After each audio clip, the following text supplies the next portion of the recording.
tanggap mo, hindi ko po isuot ng para sa ibang tao. Ngayon, mas yan, binibigyan ko ng hello.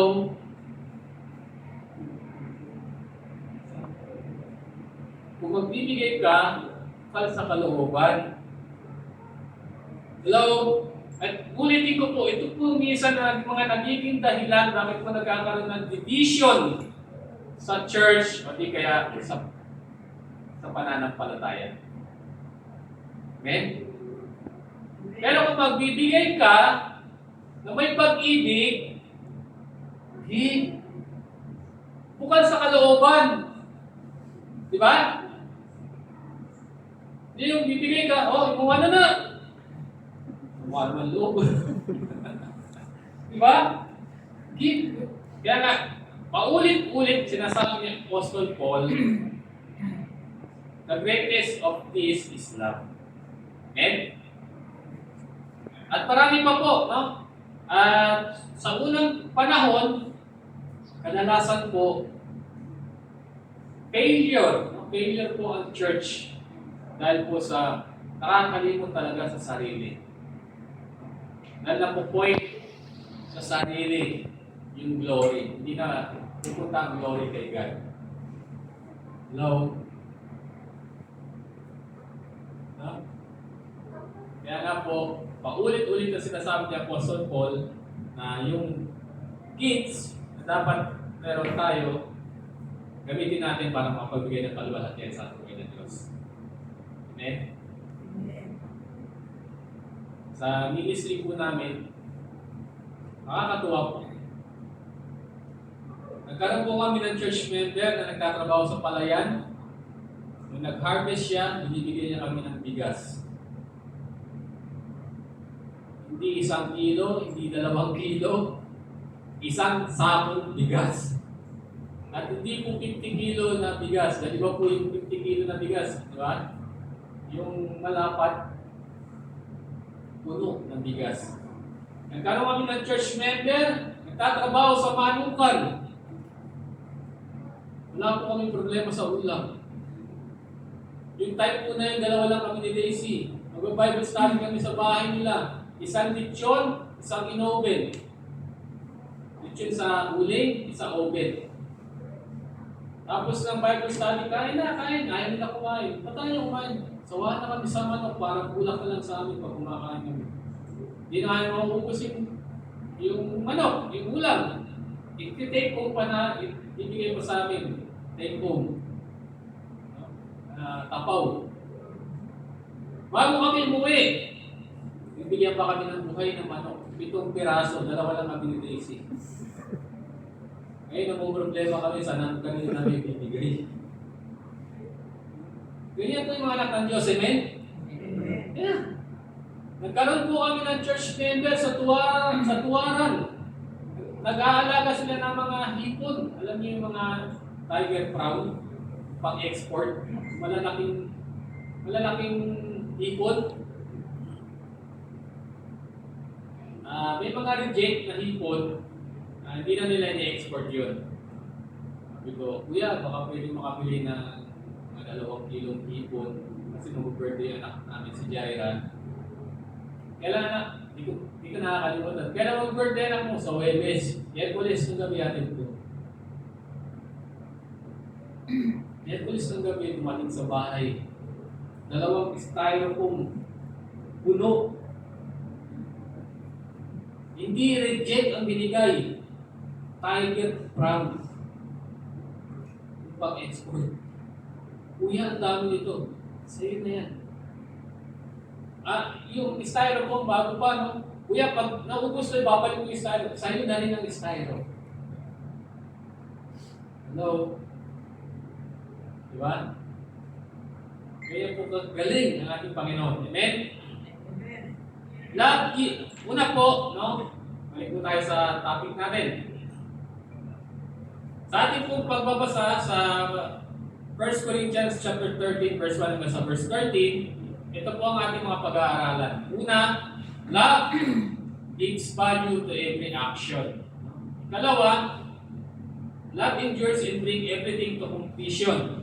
Number 3, the love of God, the absolute foundation for expressing love. Pinakagusto ko po rito yung number 3. The love of God, the absolute foundation for expressing love. Hindi mo po kaya magmahal sa kapwa mo kung wala kang kinikilalang Kristo sa buhay mo. Amen. Ito po nito. Una po, pag-aralan natin, love gives value to every action. No? Sabi po sa nabasa natin kanina, basahin ko lang po ulit. If I speak in tongue of men and angels, but have not love, I am noising gong or glancing cymbals. Basahin ko lang po sa Tagalog. Parang hirap pa sa English. Mapalungkot hindi lang sa English.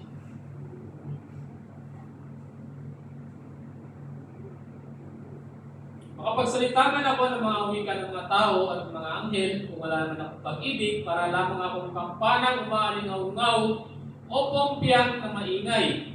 Kung ako man ay may kakayahang magsalita ng mga mensahe mula sa Diyos at umunawa sa lahat ng hiwaga, kung nasa akin man ang lahat ng kaalaman at lahat ng pananampalataya, ano pat nakapagpapalipat ako ng mga bundok, ngunit wala naman akong pag-ibig, wala akong kapuluhan. Amen? Amen. Yeah. Useless po. Kung lahat ng ginagawa natin, pakitang tao lang, lahat ng ginagawa natin, pasikat lang, lahat ng ginagawa natin para mapansin tayo, lahat ng ginagawa natin para makita lang, para mapansin lang, useless daw po kung wala ang pag-ibig. Matthew chapter 7 verse 22.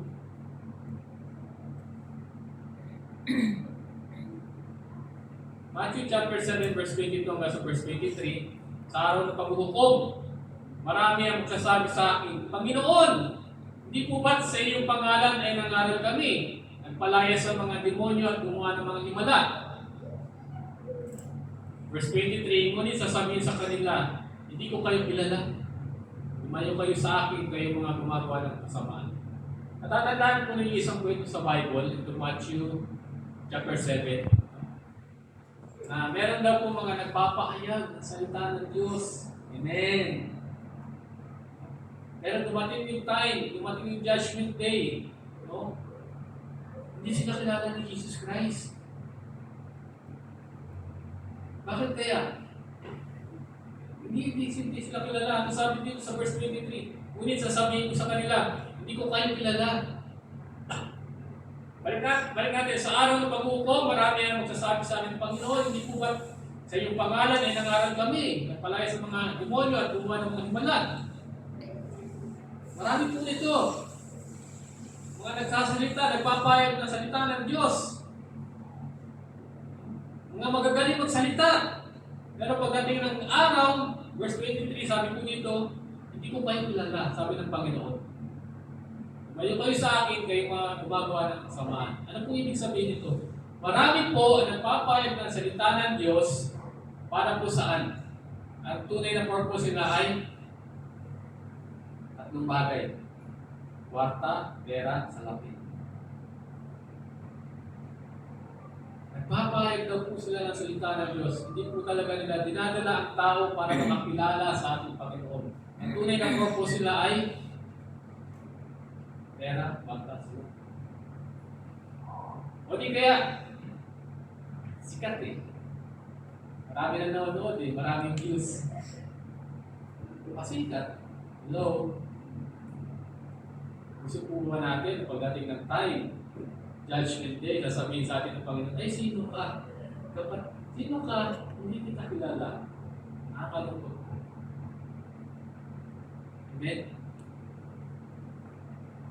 Nakakatuwa nga po, kahit po ganito po ang ating church. Maximum na po natin kung magsisimba lahat nasa 30. Pero lahat naman po, naniniwala po, sumasampalataya sa ating Panginoon. Amen? Uulitin ko po at lagi ko po sinasabi, marami po churches dito sa Kota Kinabalu. Mag-grow, ang bilis. Dami kagad, 50, 60. Mga member. 2-3 taon, wala na. Sarado ng church. Bakit? Kasi doon may jamming. Pag nag-jamming ka, syempre, pasin-pasin ka pa.